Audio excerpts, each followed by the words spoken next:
Are you free on this day? What's that? The 29th? Friday? Oh, I gotta. Oh no, I won't be here. I'll be like in the cabin in the woods. That shit sound like a setup. They gonna kick me. Well, at least I told you, so now you know where I am. You got my location. You can rescue me. Man, I don't do that shit. I don't care. Why do you want to take me in the woods, in a cabin, by my lonesome? Me and you? That's just me and you. Me and the fam and other people. So I'm like, okay. That's still a setup. Why are we going out here? We don't hang out. Somebody's getting picked off the island. That's how I'm taking it. It's been voted off, and it might be me. I got the greatest potential out of all of us. So niggas hate that. So I could just. No, I'm not going to no river. I'm not going to no lake. I'm not going on no hike. I'm not doing no woods. I'm not. Niggas said they gonna take him out of his glory. Nigga, I don't even want to do snowboarding. I do that shit all by myself if that's what I'm gonna do. Anyway, let's get into the show. What's up? What is up? Nah, I'm fucking with y'all. Welcome back to another episode of Wrestling with Exotics. We are proud to be back. It's your boys, Franchise Jerry, and I got my dog with me. I think I need to feed you water. And once again, we're going to be breaking down some news for y'all. First thing we want to talk about is CM Punk signing to Monday Night Raw. Bro, the Raw product, right now, it is currently the A show to me. Like, SmackDown has plummeted simply because Roman Reigns don't be there, and then they try to push all these other dudes on his paws that aren't main event level. Exactly, and it just interest. Exactly, it's not keeping no interest. But with that being said, I'm happy that Randy came back and then AJ Styles came back because it's like, okay, if Roman's gonna be gone, at least we got our main players back that give us that interest. But CM Punk being on Raw with Seth Rollins and Shinsuke Nakamura and Cody Rhodes, like, bro, the Raw roster is stacked, and I feel like it's only getting better. And I feel like when it comes to these next handful of pay-per-views, Raw is going to be able to produce the best matches compared to SmackDown. And I don't think Nick Aldis is going to like that. What do you think about CM Punk signing to Monday Night Raw? I think it was the best decision. It makes the most sense because when he did do the walkout, he was on the Raw roster.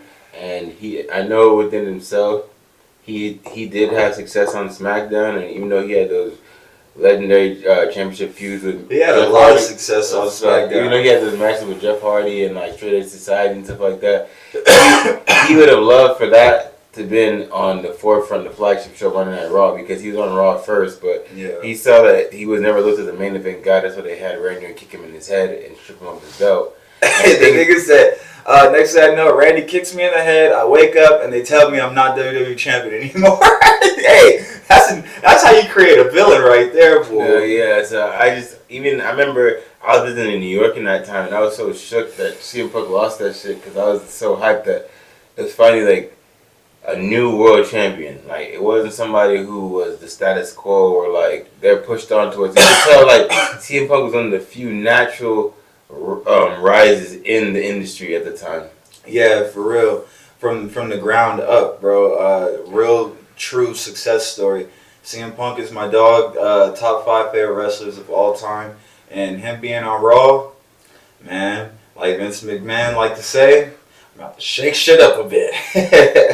And I'm excited for it, for real. I want to stay talking about Raw and CM Punk. I just want to mention real quick how a lot of CM Punk's contemporaries on the Monday Night Raw roster have been like copying Hangman's like the promos word for word damn near, especially like even Seth.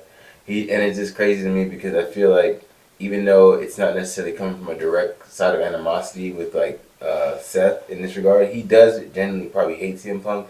But in this essence, he's working with him to create a good interest in the story and build towards a good program that hopefully can blur the lines like how AEW has really been able to do. And I feel like CM Punk coming back here is going to help WWE get back in that mode because I feel like Seth Rollins was able to like, he tapped into that a little bit with Matt Riddle by talking about his family. But I feel like Seth is going to be able to pick CM Punk's brain as much as he hates him because they're going to be working so closely together. he's gonna learn how to get people more emotionally invested, because no matter what CM Punk does, when he picks up a microphone, people are invested. And a lot of the time, we've been feeling like Seth is not really interesting or captivating. He has to wear things to catch my attention. CM Punk comes out in fucking dad jeans, Hoka's, comfort shoes, and his merchandise, and he got me hyped for who he's about to fight or who's about to kick his old scrawny ass. Or he's not scrawny anymore, but you get just what I'm saying. It's like, and I don't even want to use this word because it's like it's been oversaturated on the internet recently, but it's aura, and he does have that. So like, so it's like when CM Punk is carrying himself or talking about what he's about to do, you kind of like, even if you don't believe me, you're gonna watch to see if he fails, because he's gonna get halfway there at least, or you're gonna see what's gonna stop him. Like, it's different with Seth, because Seth could get there, but even when it's like Seth has been a world champion and like they feel like his push didn't go through, it's not the same with how when the best in the world got that, and then he had to proclaim himself that because he's beating the people, he's getting the 400+ day championship reigns, but it's like, he's not getting the ice cream bars. He's not getting the posters. He's not getting the single locker room. It's just so crazy to see CM Punk come back, and then like I can already tell have more hype than Seth Rollins more than Seth Rollins ever had. And he has a cult following, bro. Yeah, he has an entire cult following. Ain't nobody ever rocked with Seth Rollins like that. And it's keeping crazy too, because I feel like what WWE's done within these 3 weeks of him being here, they already shown you that we're treating him like a way bigger star, like he wanted to be. That's why he left. So he's not gonna leave this time based on not being treated like a star. I've never seen CM Punk with his own locker room. The only time I seen him in the locker room was when the Nexus had one, or when he's on SmackDown with the Straight Edge Society. That's it. He never on that main stuff, you know. At the same time, bro, I feel like Seth Rollins will never live down his turn on Roman and Dean Ambrose to break up the Shield. Like, I feel like that's also the reason why he'll never fully have the crowd behind him. It's the same reason why The Miz will never have the crowd fully behind him. All the shit that he's done to John Cena, John Morrison, everybody that we fuck with. And because of that, The Miz has done so much fucked up shit during our childhood, bro. It's hard for us to just flat out enjoy his wrestling today without criticizing him or saying he's washed or something like that. Me personally, I be respecting the wrestler he is today. I done forgave a lot of the heels that ruined my childhood.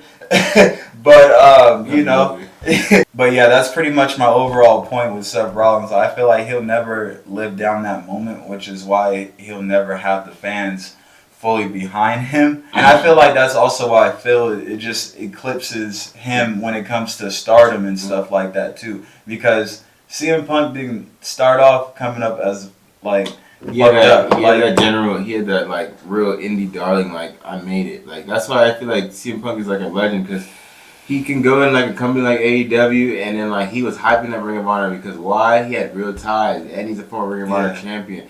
And like, CM Punk's real like, I love wrestlers who are true to the game of wrestling. So like, that's why CM Punk's like a last of a dying breed, and I'm hoping that like a lot of these new age wrestlers can be around him in WWE, and I feel like they'll benefit from him because he really does care about the business. As much as he is selfish, he's selfish about how he's being perceived, how he's being depicted, how his character is going to be aligned from years to come when he steps away. So see, because even though if he didn't come back to WWE, he was happy with how his character was depicted from the time he stepped into ECW to the time he left, because he won legendary, bro. Yeah, he won championships. Legendary. He wrestled with all the top guys. They all had some type of respect for him. He even had a WrestleMania match with The Undertaker. Right, he wrestled all the top guys. Exactly. So it wasn't like he was stifling like. I was telling you, bro, because this nigga was just AEW champion, like literally a month ago type shit, having a great match with Samoa Joe.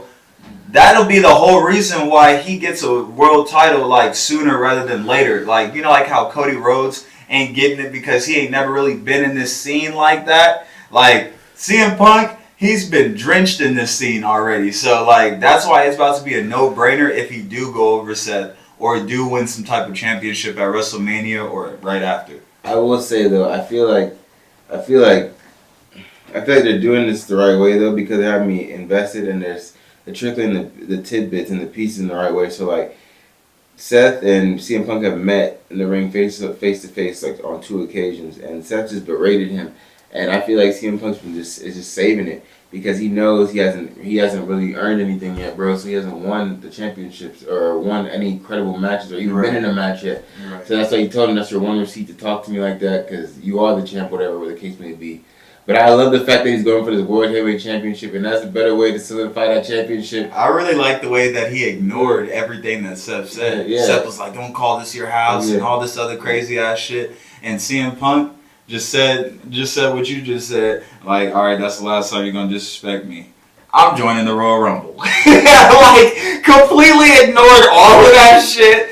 And hit him with that one line and talked about the Royal Rumble. That shit was cold. I just think it's funny because Seth is like trying to he's trying to like step within his means. Like he usually gets in people's heads, and like that's why I feel like he knows that he can't get in Phil's head. He can't, and he's low key upset about that. And it's gonna drive him crazy enough to lose that title. Yeah. Like, bro, you're not locked in. You're too angry. Like you mad at him because you're too frisky to do something. I feel like low key it's like working with someone who you used to idolize. Because even if he didn't say he didn't idolize Phil took on his wing at some point. The Shield. No, he did. Like that was his hero. Yeah. That's why he was pissed off when CM Punk left and then was also talking shit about him. Because the whole entire time he thinking like, bro, I thought you was my dude. Like, you're my trainer. I feel like a mini you, but a more athletic you. Yeah, like, come on. No, Seth's like... CM Punk's like, nah, you're too corporate, and they like you. They on your dick too much. They didn't fuck with me like that. Right. So I can't trust them. Right, because he ain't never had Triple H like, hey, you want to beat that nigga? No, he's only ever had Triple H trying to take shit away from him. I'm looking at him crazy. Yeah, like, bro. You think you're me? Really? You have one patch in your head. And you're wearing suits now. You're talking about you're part of the authority? I'm joking for him. Jokes, bro. Like, yeah. But moving forward, Liv Morgan unfortunately gets arrested due to marijuana charges. I've been seeing a lot of reports saying that she was possibly taking the fall for someone. At the same time, WWE has allowed a few wrestlers to be very open about quote-unquote marijuana, crack a couple weed jokes, and they've always have over time, but it's been more frequent now than it has been ever. So I don't really know what their wellness policy is, but I definitely think that WWE should allow marijuana in their company simply because it helps your wrestlers sleep, it helps them heal, it helps them relax and shit. You don't want them doped up on these painkillers and, turning out like Kurt Angle and shit like that, or, tapping into unknown drugs and shit like that, and then they ruin their brains, and now we're looking at them like Chris Benoit or some crazy shit. So I feel like cannabis will help the wrestlers a lot, mentally, physically, and, just overall all around. Do you think WWE should have weed in the company? I mean, it's about checks and balances, so I feel like we should be in a company, but it shouldn't be allowed.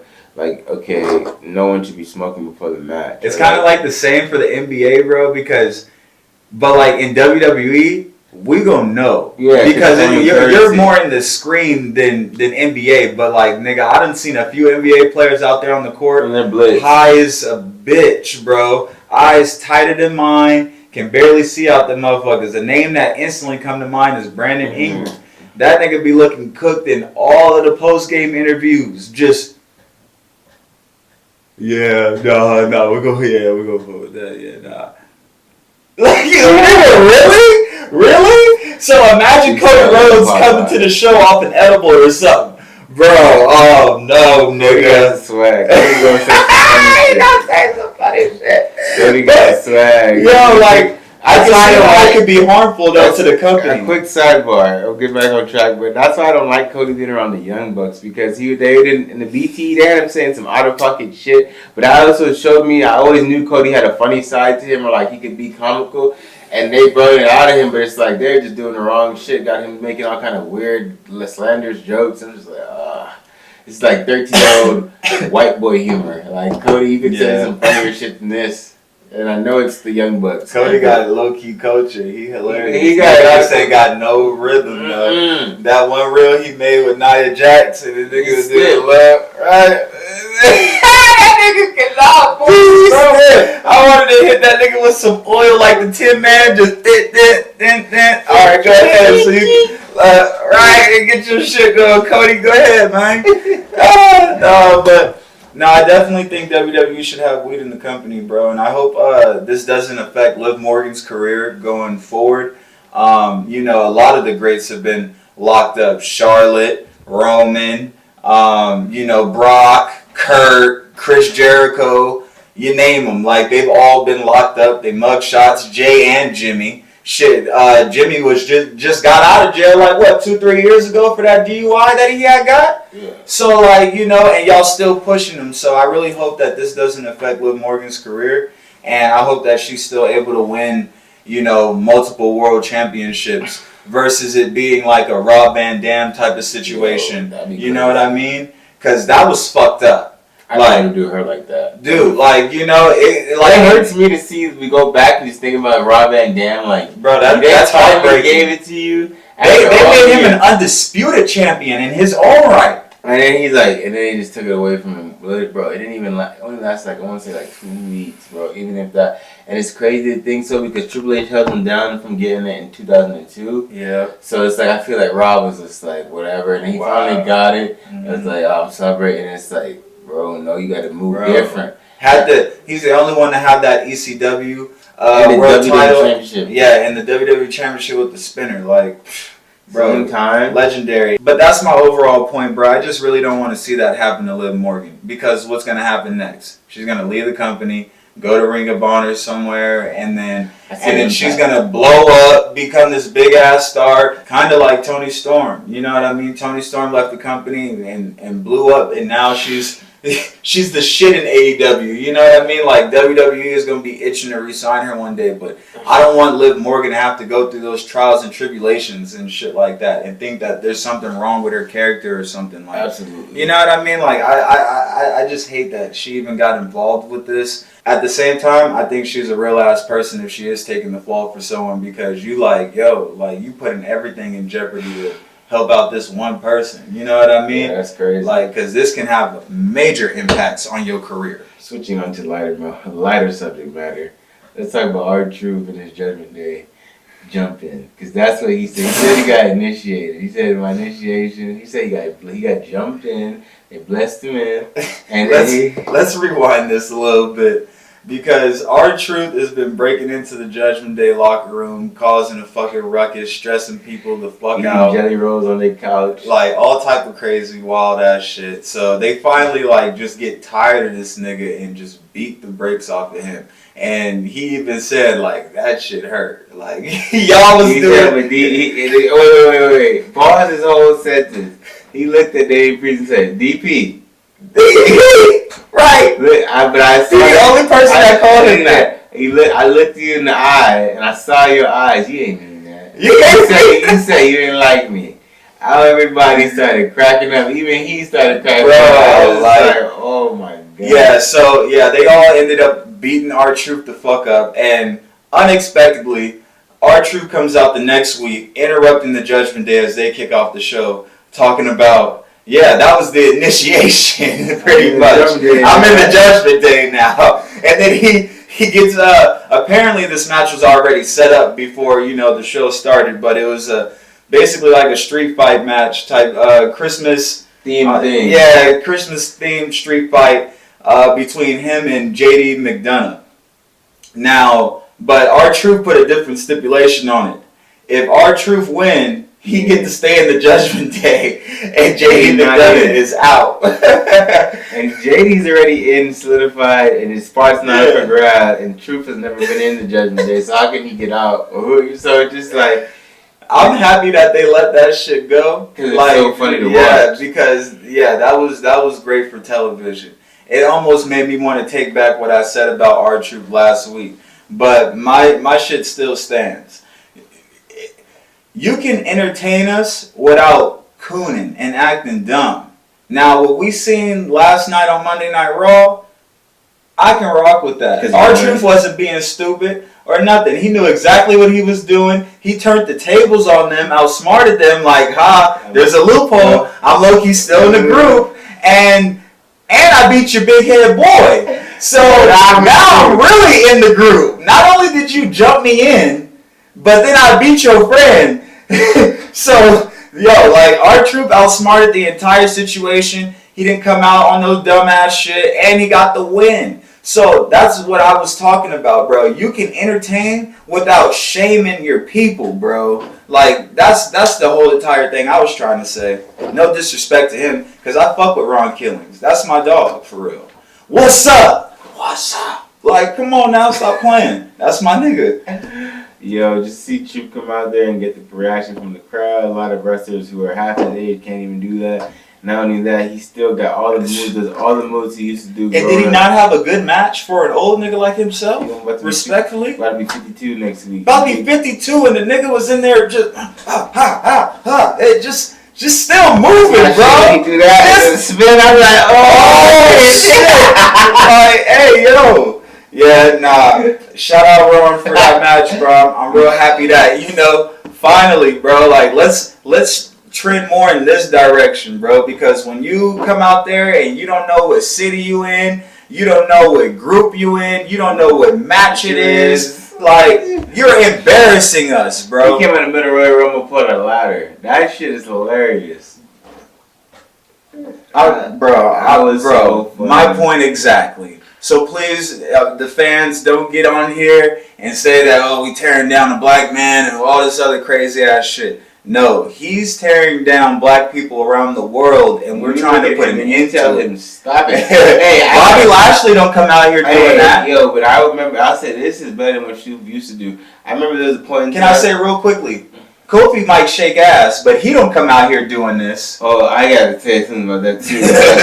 He might shake his ass, but he won't. He know, at least he know what arena he in. At least he know what match he in. At least he's a 15-time world tag team champion. Like, Kofi can slip and slide with the twerking. Pause. But, like, when it come to R-Truth, like, nigga, you can't. Come on, bruh. You gotta at least know where you at. He don't know where he's at, and I just think it's crazy because there's a point in time, R-Truth, he used to do this. Nigga Wade Barrett is so stupid. He used to do this thing where he used to put some false teeth in and be like, "We're WWE. Where WWE's headed at?" I forgot his name. He said, "My name's Leslie," or something like that. And I was like, "Bro, how the fuck did they get you? Did you come up with this? Who's making you do this? You're supposed to be trying to get some titles, nigga. Why are you acting like you're just a comedy sketch?" Right. I'm just sick. I just hate when they do that. That's that sports entertainment shit, bro. Bro, it's so crazy. I gotta watch that. Yo, Kofi, let me talk to you. Hey, wait, real quickly before you start, bro. This nigga Wade Barrett is so stupid. He says something like, I just hope Santa Claus just don't be twerking here this year. Something like that. That's my point. Why did Kofi put whatever ass enhancements he did in that Santa suit? He had Santa double cheeked up with a gut, a slim fast gut, and he put something in his rear end paws to make it amplify his ass. Now I want to know, sir, and you really had this camera. It follows you around. It follows around while you out there like Finesse 2 times. No, hey, Finesse, I'm playing, bro. Don't send the hitters, man. Don't send the hitters. Bro, nigga, he laid out in the bed full of money talking about, "I don't need guns to kill my ops." So I said, yeah, okay. Yeah, nigga telling him, say, crap. Anyway, Kofi, what is going on? You are a father of multiple children, multiple black children, 2 males at least. I seen there. Yes. Why are you, like, you had the man with the camera. The cameraman, what did the cameraman do? He be laughing at you? The cameraman, you like, go, nigga, go. He's standing while he's looking back at it. And then and then it gets even worse because you want to walk up to Ciampa and Johnny with wrestling, and I caught Ciampa looking at what you got down there, and I was just like, what the fuck's going on? He was like, nigga hit a side eye, he was like, I was like, well, nigga did this. He said, nigga kind of thick, what? He said, he looked at he said, he didn't even, it wasn't the thing. He was like, What are you doing? What are you doing? What are you letting them do to you, Kofi? Bro. Coco Beware ain't never. I remember you talked about Coco Beware being inducted into the Hall of Fame. And you're like, yeah, as a young black guy, you don't see a lot of wrestlers out there. And yeah, he was like upper mid card Intercontinental champion, you know, and he was great for me to see. Nigga, you think me or any young nigga that want to see you growing up want to see out there popping it, and you don't even go for the world championship anymore? Bro, that's how I refuse. I buy wrestling shirts all the time, but I won't buy no New Day shit. I won't support this shit that you're on, bro. Because every time he's like, I'm like, bro, what are you doing? Tell me why. It's so funny, bro. It just clicked to me that CM Punk has not been keeping up with Kofi Kingston's career. So, because remember when CM Punk first seen him again, he was like, "You're making me crazy, bro." He's like, "I don't do that no more. That was the last thing that CM Punk remembered about Kofi Kingston. He probably ain't never seen Kofi shake his ass before, bro. He did that the next year, 2014. He said, I'm trying something new. I'm just sick of him, bro. He did it when CM Punk left the company. Said Phil's not here. Phil ain't here? Nigga, I'm finna show out. I ain't got no shit. He was talking about he used to ride the bus with Phil. Yeah, he was being like Phil's apprentice and shit. And I'm just like, this is some bullshit. Because I'm sick of you, Kofi. Nigga, this is why this nigga Xavier Woods so cool. Because he over here participating in lewd acts. Xavier Woods ain't never twerked. Exactly. Bro, hip swivel and play the trumpet. And I've been known to hip swivel too when I'm behind my, you know what I'm saying, my binatch, you know what I'm trying to say? Like, so, you know, that's why Xavier cool. And then he also trained Paige. Now, look, now, I'm not about to go out here and say that's acceptable or that's cool, but I'm at least saying the nigga ain't twerking. He's very verified in the streets. He got proof. Kofi, he got a big body of twerk, a big body of work. Bro, I never forgive Turk because he came on a game show for no reason and just bust out a twerk. The white game show host was still thrown off. She just didn't know what. She said, "Oh, we're twerking, I guess. I guess that's what we're doing." Okay, that's the She just went with it. I was like, that is not what we want to go with. You could walk up and said, Kofi, like, he does real nasty work. My Nasty nigga looking work. back at it, all type of shit. Bro, he be doing like, weird shit, but I be like, nah, because he did that shit in the set outfit. Bro, And that's why I was so thrown off because Champ, bro, he walked up on Champ and Champ didn't like. Bro, you gotta pull this up and let them see him stare at that nigga. Because Johnny Gargano looking at him straight in his face. And Champ was like, yeah, you're distracted. Hey, yo. What you got back there? Why are you doing that? Why are you doing all that, huh? This is former world champion right here, huh? This is what I'm saying. I can't even sniff the Intercontinental Championship. I can't get shit around He here. over here doing that? That's what I got to do. That's what it takes. Bro, I'm just sick that that's what Kofi's relegated to. That's how I know he'll never be a world champion again. And I'm sorry. I'm okay. I support you more than I support The Miz. But at the same time, I don't need you being a 2-time WWE champ. Just off the strength of you doing this shit.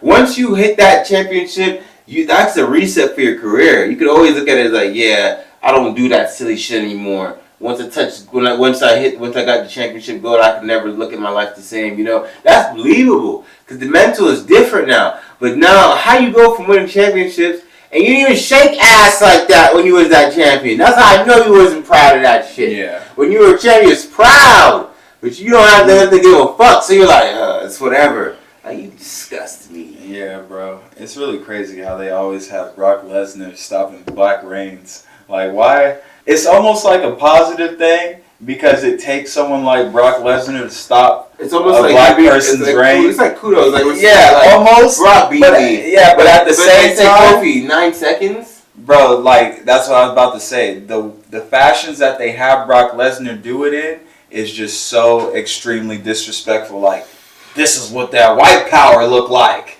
That's the vibes I get when Brock Lesnar be dethroning black champions. Kofi, I was looking at him like, damn. Like, I was, bro. Because they had you beat. Okay, so this is how you really look at things in the grand scheme of things. Bro, They let you beat Daniel. They bad. let you beat Daniel Bryan in WWE, right?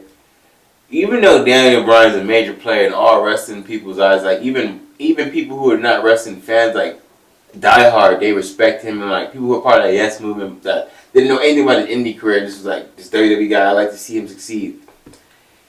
They give him respect, but at the same time, it's all a given fact. WWE does not fuck with him, and the only reason they give him belts or anything like that is because their product was at such a downpour. Yeah. If they would have given it to anybody else, it would have been like, oh my god, like they low-key might not fuck with anybody we decide to push again. So let's just give it to him, get over with, and then and they were low-key hyped. Like Kofi paving the way for dudes like LA Knight, dudes that got kind of like dry moves but like high gimmick, like. You have no choice but to put those type of dudes in the spotlight, whether they're good at wrestling or not. Because we didn't think Kofi had the moveset to even be in that position. I didn't think so. But we just wanted to see him in that position. I didn't think so, but I low-key knew he could do it because he's athletic and he had a lot of. He low-key toned down his moveset once he joined the New Day because it's like 1/3 of the workload, and half the time they have that freeboard rule, so they don't even. It's not the same pairing every time. So half the time he'd be out there while Xavier and Big E wrestling or.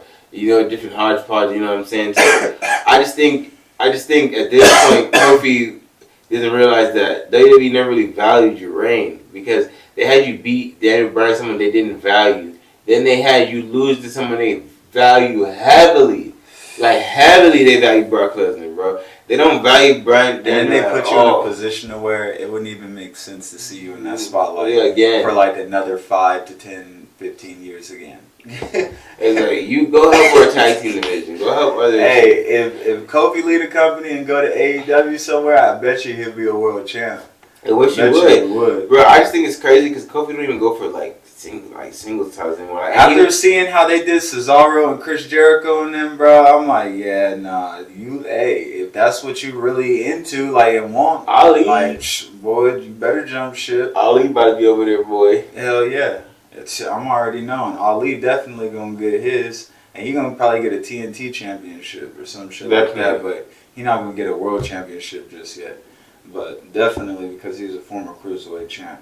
But let's switch gears, bro. Let's talk about Charlotte being rolled out for 9 months. Charlotte really tore everything that ended with CL in your knee.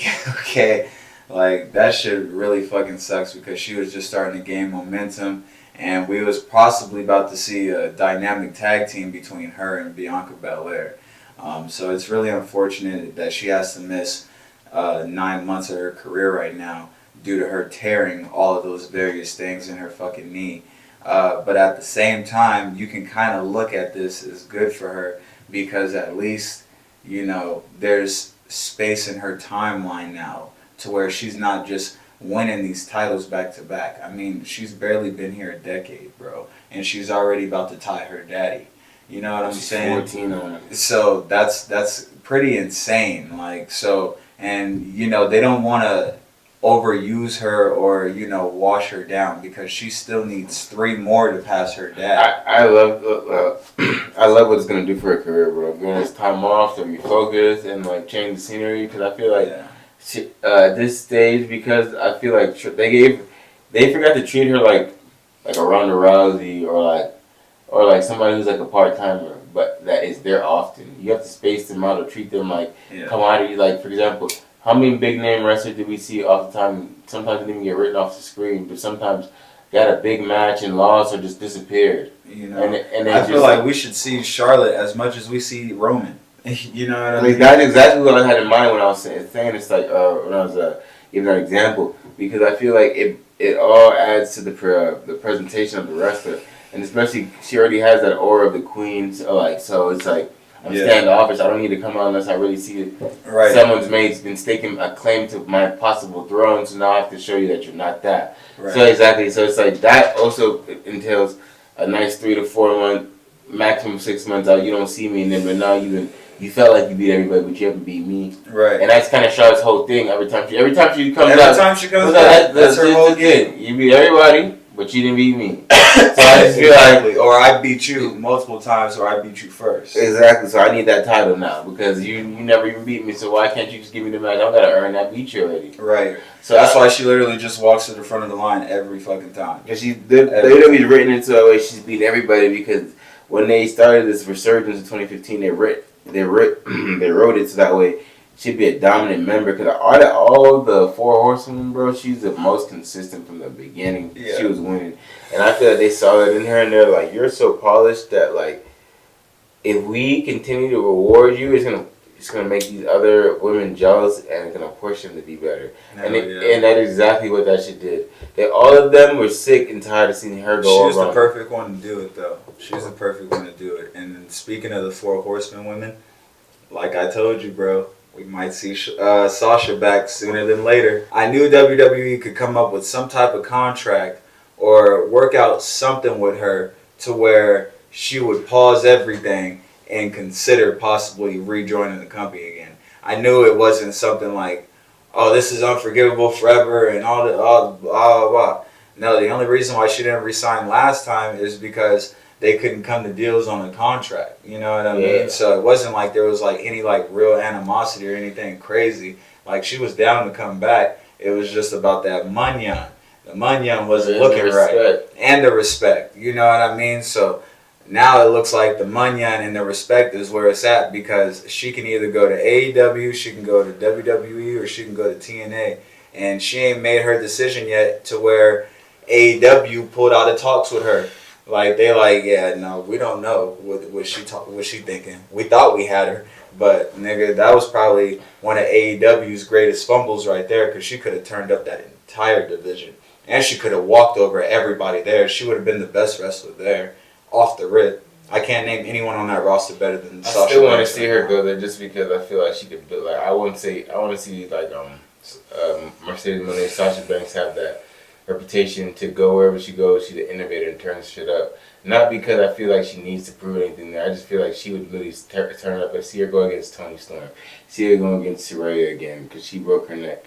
See her go against some other, like, just this other new It always brings me back to what I be telling you, bro.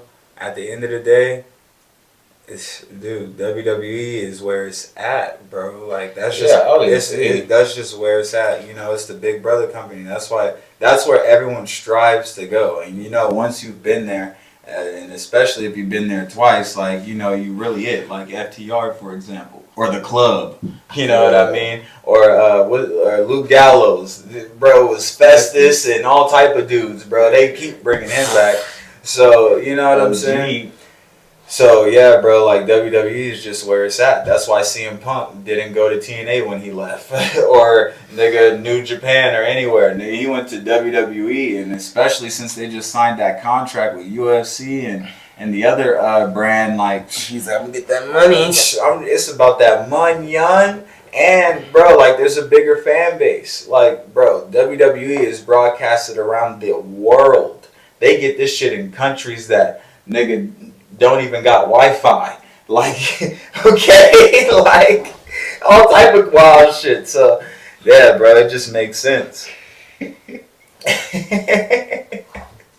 other news, we gotta let you guys know WWE is about to have a series of events that used to be actual pay-per-views, but it's gonna be happening on the main rosters such as Raw, NXT, and SmackDown. So these upcoming events, NXT will be doing NXT New Year's Evil this year, and Raw will be doing Day One, and SmackDown will be doing New Year's Resolution. All of these will be happening at the beginning of next year, so stay tuned for that. I cannot wait to see that. I think it's great that they're bringing back New Year's Revolution.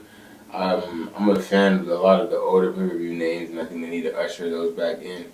Because I feel like WWE... Yeah, and then having them just for the main rosters like this. That's cool. Yeah, I feel like WWE is ushering in... That's kind of what AEW do with like winners coming and shit like that. Mm-hmm. And they do Dynamite winners coming and I can't remember the other shit they do, but I think that shit's cool too. Yeah, I always do those like make me look forward to the show more because you're putting more highlight on it. Right. But I feel like WWE is ushering in a more of a grittier... They're trying to leave, as much as they're not trying to say that, they're trying to leave the PG era behind. They just don't know how. because they kind of put themselves in a funky spot with like making the money they make, but at the same time the wrestling fan that's run with the product is not trying to like it's tired of you catering to the children. So right. It's like they're in an awkward, because we're all in our late 20s now. I'm halfway to 30, so I feel like people don't really realize that this shit is serious. Like a lot of grown people really spend this money. Like when we go to wrestling shows, there's grown people in that crowd, bro. We out here trying to keeping this shit alive, bro. And we pass it down to the kids and shit like that. But at the same time, the children ain't gonna spend that money. No, they ain't got this type of money. The children are not buying the tickets. I promise you that. It's hard-working parents and old WWE fans like him and me. Okay, So and you see, I'm holding this belt up because this is the length that we go to just to be at them events. So because this shit really means something to us. Okay, so you guys gotta stop with this PG shit, man. Like it's hard to and it don't mean that you gotta go back to disrespecting women and shit. Like no, I just like think so. TV 14 even like they could even like, bro. It don't need to be mature. And I want to see some more blood and shit too, like, cause man, like there's just not enough reality, bro. It's too much sports entertainment, and it's watering down the product. That's one thing that I love AEW being a good alternative to WWE. But even then, they're trying to lessen that shit. They're lessening it because they went so hard, and I respect that. So that's great. So it's like that shows me you guys care about the wrestlers. You care about the wrestlers, and you already know you have a gritty nature to you guys. So it's like we don't even need to worry about proving that no more. Not WWE. WWE just know we get down. Exactly, and WWE. That's why I be telling you, MJF is a real nigga because all his the majority of his matches, he's bled in. The majority. And I just be like, bro, like to compete for this championship, best believe you gonna bleed. And it ain't gonna be like no like little paper cut or no lip busted or no like little nosebleed. No, like you're gonna be wearing that crimson Ric Flair mask every time, every bro. wrestler that's had that best blood. Right. The last topic I want to talk about for real, bro, is Jey Uso. Now, we just watched this match that he had last night on Monday Night Raw with Ludwig Kaiser. And let me tell y'all, main event Jey Uso is not ready for the main event. He's just not. We really just watched him punch Ludwig Kaiser about 69 times and then hit him with 3 moves of doom. Not 5 moves of doom, 3. And bro don't even be doing those suplexes or Samoan slams anymore. So Jey is just real dry. He looked like one of those vet wrestlers that's been out the company for 10 years and then you bring him back just to have that quick tag team match with somebody like John Cena just did with LA Knight.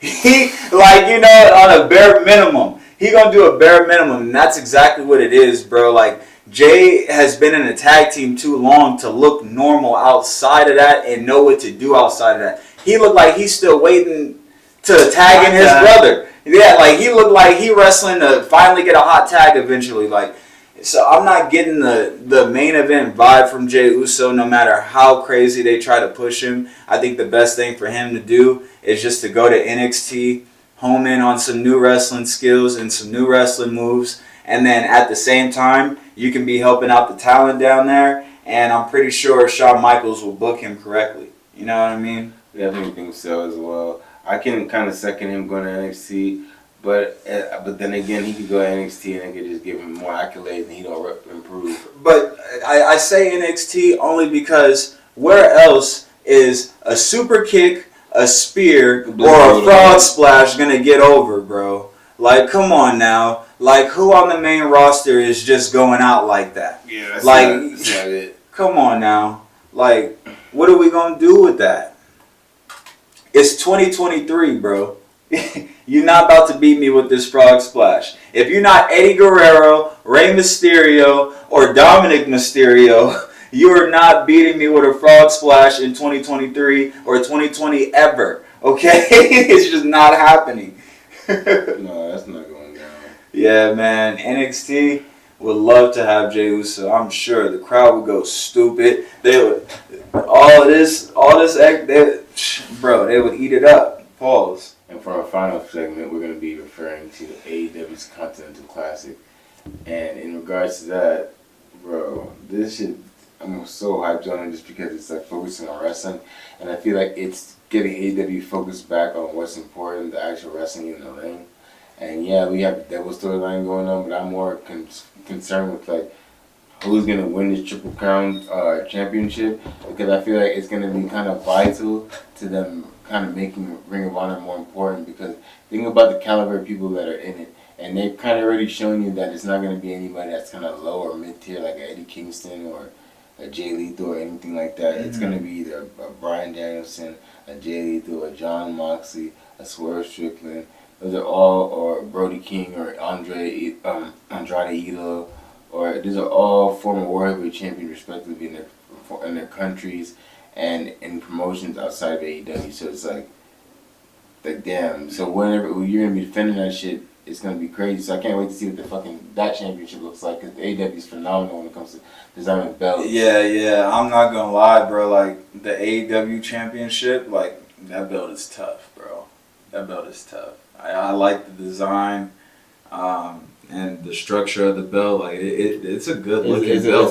It's like, to and me, then like it covers like the whole everything. Like like this one does. Like when you hold that motherfucker up, like belt, like yeah, big belt, like, it takes over most of your body, so you have no choice but to look at it. So like exactly. I like that belt. When I first seen it, I was like, wow, like damn, and I get why, like, hey man, it was. And then they put the Burberry on it. Yeah, so I'm just like, you motherfuckers, this shit is hard. I'm like, damn. I'm like, MJF, for you to do that too, he's the first person to customize the AEW championship. So anytime somebody ever thinks to do that again or anything like that, he's the one that say he's the first to do that. And I remember the first time I seen that belt, I was like, damn, like I never even think to sit there right in that kind of brand before. And he's like, Triple B too. So that's definitely tough. But like you said, if you're going to compete for that belt, you're going to bleed. So yeah, they're known for making good belts. So I'm wondering how the Continental Classic belt's going to look, especially how they're not unveiling it yet. That's how I know it's about to be fire. Bro, whoever wins this shit, I don't even care at this point, but I do want Jay White to win. I think he should win this shit for sure. He needs his consolation prize for that embarrassing ass loss that he just had to MJF on one fucking leg. Didn't make no sense. My nigga drove out to the ring in an ambulance truck and wrestled an entire hour after the guns just tore your whole knee up and your ankle. That's cap. So yeah, but I really hope when he does get that belt, he defends it like Orange Cassidy. Because Orange Cassidy defends his belt against anyone, at any time, anywhere, and he don't give a fuck, and he has high quality matches every single time. It's no bullshit matches. This man has wore the Crimson Mask for that belt. Like, the Intercontinental, the International Championship, bro, is pretty much AEW's second world title. Like, and he's held it to that, to that caliber. So I really hope that Jay White wins this shit and then holds it just like Orange Cassidy does. Definitely. Bro, I know who the devil is. You know who the devil is. You gotta know who the devil is. And it's MJF. Roderick Strong really put everything into perspective. And when the niggas jump Hangman at the end of the show, and MJF, the devil that was driving the car, bro, like his structure looked like MJF's structure, like his shoulders and shit. Like that's what I've been trying to look at, because MJF has distinctive shoulders, believe it or not. It falls. So he's 5'11", bulky as fuck. So I just could kind of tell, and then it made hella sense when Roderick Strong was like, notice how we don't ever see him when they're around, and notice how when he got jumped by them, we didn't see them jump him. He was just laid out on the ground. I was like, hey, yo! Hey, Adam been over here tripping. Like, I think it's him on him. I think it's him and Adam Cole. Yeah, that'd be funny too. It's him and Adam Cole, but I do think Adam Cole's involved in it somehow, some way. And it's like Roderick Strong knows. Or what if he's like disappointed in Max? Because Roderick Strong mentioned, bro, he's taking out anyone that asked for a title match with him besides Samoa Joe, only because Samoa Joe is pretty much offered to take care of him. You know what I mean? The Hangman want to do him bad. The Acclaim, them niggas is fruit boots. So they had it coming. They got bashed. You know? So like, and then everybody else. So yeah, no, I could definitely see it being MJF, but I like your theory too. Like I wouldn't mind seeing Adam Cole involved in it, but at the same time, like seeing how Adam Cole has been like MJF's mentor in a way, I can see him also being like, come on, MJF, you had to do all that lame ass shit for why?